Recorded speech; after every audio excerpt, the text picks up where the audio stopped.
అందరికీ నమస్కారం అండి.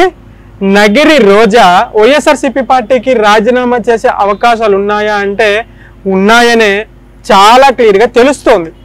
అసలు ఎందుకు అట్లా అంటున్నానంటే పెద్దరెడ్డి రామచంద్రారెడ్డికి రోజాకి పచ్చగడ్డేస్తే బగ్గున మండే విధంగా ఇప్పుడున్నటువంటి సిచ్యువేషన్లు ఉన్నాయి.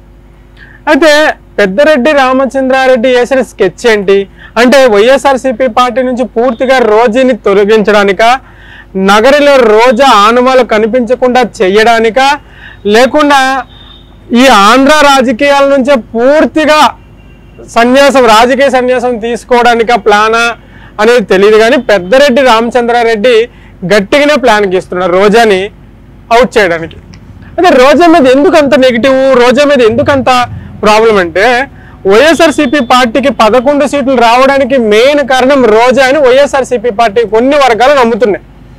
ఫర్ ఎగ్జాంపుల్ నగరిలో ఉన్నటువంటి 6 నియోజకవర్గాలు కూడా 6 మండలాలు కూడా రోజాకి వ్యతిరేకంగానే ఉన్నాయి. అంటే ఎలక్షన్ టైం 2024 ఎన్నికల టైంలో ఈ నగరికి సంబంధించిన 6 మండలాల ముఖ్య నాయకులు జగన్మోహన్ రెడ్డి గారి దగ్గరికి వెళ్ళి రోజాకి టికెట్ ఇవ్వకండి, రోజాకి టికెట్ ఇస్తే ఖచ్చితంగా మేము ఓడిస్తాం, మా 6గురిలో ఎవరికి ఇచ్చినా మేము గెలిపించుకుంటామని చెప్పి జగన్మోహన్ రెడ్డి గారికి చెప్పడం, జగన్మోహన్ రెడ్డి గారు రోజాకి టికెట్ క్యాన్సిల్ చేయడం చేసి చివరాఖరిలో మళ్ళీ రోజాకి టికెట్ ఇవ్వడం జరిగింది.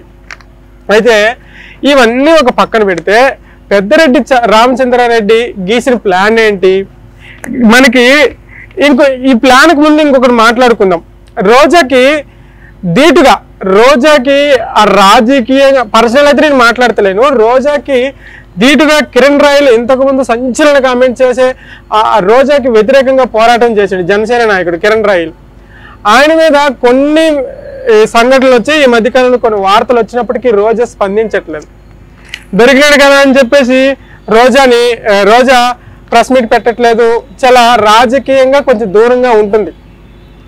సో ఇలాంటివన్నీ చూస్తుంటే పార్టీ నుంచి బయటికి వెళ్ళే సూచనలు అయితే కనిపిస్తున్నాయి. అయితే పెద్దరెడ్డి రామచంద్రారెడ్డి ఏం ప్లాన్ తీసుకున్నాడు రోజాని తీయడానికి, అవుట్ చేయడానికి అంటే మనకి ముద్దు కృష్ణంనాయుడు, గాలి ముద్దు కృష్ణంనాయుడు గారని అప్పుడు ఆయన ఉండే నాయకుడు, టీడీపీ సీనియర్ నాయకులు ఆయన.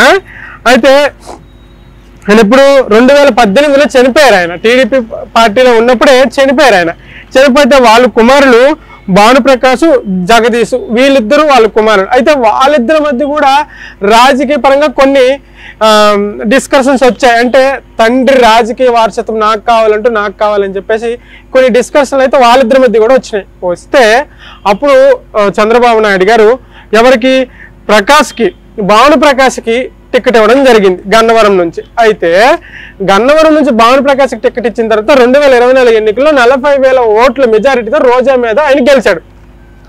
ఇక్కడ వరకు క్లియర్.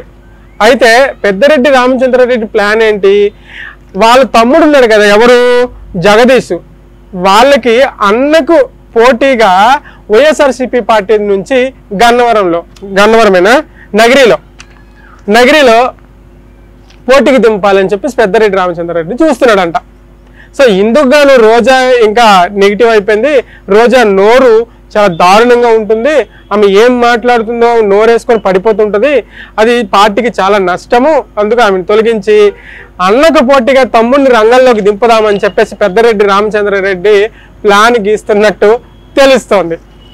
అయితే మరి చూడాలి రోజా ఏం చేస్తుంది, ఏంటంటే మళ్ళీ సినిమాలోకి వస్తుందా, లేకుంటే రియాలిటీ షోలు చేసుకుంటుందా, జబర్దస్త్ లాంటి షోస్ చేసుకుంటుందా, లేకుంటే విజయ్ పార్టీ పెట్టాడుగా తమిళనాడులో, ఆ పార్టీకి వెళ్ళి మళ్ళీ అక్కడేమైనా రాజకీయ జీవితం స్టార్ట్ చేస్తుందా అనే అంశాలు అయితే చూడాలి. కానీ ఈ రోజా రేపా ఎల్లుండా ఎప్పుడో తెలియదు, కానీ రోజా రాజీనామా అయితే పక్కా అని నాకైతే అనిపిస్తుంది. దీనిపై మీకేమనిపిస్తుందో కింద కామెంట్ రూపంలో తెలియజేయండి. Thank you.